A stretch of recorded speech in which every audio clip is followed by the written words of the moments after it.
जो बजट हमारी सरकार के द्वारा पेश किया गया है, ये 21वीं सदी के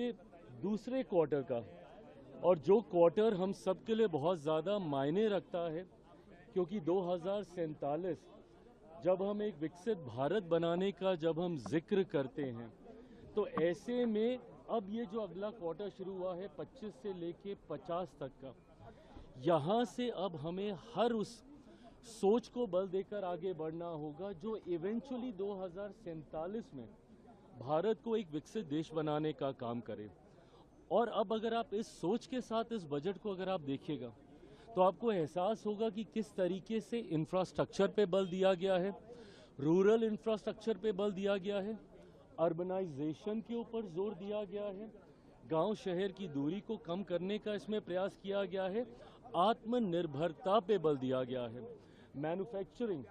और मैन्युफैक्चरिंग सेक्टर के हर एक वर्टिकल्स में, भले वो डिफेंस में हो, वो प्रोसेसिंग में हो, वो किसी भी क्षेत्र में हो, रेयर मिनरल्स में हो,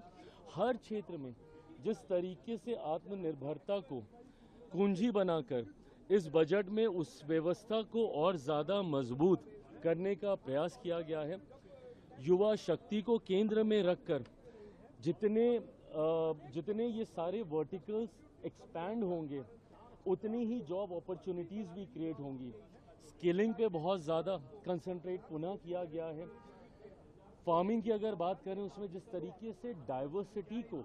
एक्नॉलेज किया गया है, नहीं तो आप उसी को एक ही उत्पादन बार बार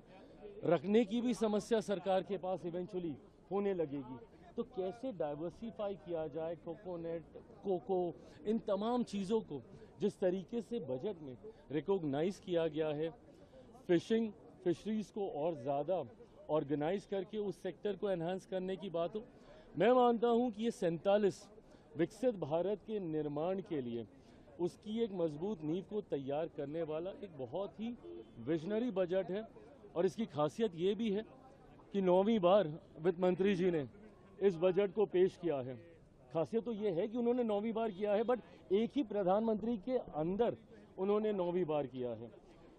ये कंटिन्यूटी दिखाता है, स्टेबिलिटी दिखाता है सरकार की सोच में, सरकार की नीतियों में, जो कहीं ना कहीं वैश्विक स्तर पर भी हमारी पहचान को मजबूत करता है। इंपोर्ट एक्सपोर्ट्स को हम लोगों ने मजबूती देने की इसमें बात की है, और ईज ऑफ बिजनेस के साथ साथ ईज ऑफ लिविंग पे इस सरकार का, हमारी सरकार का बल रहा है। रिफॉर्म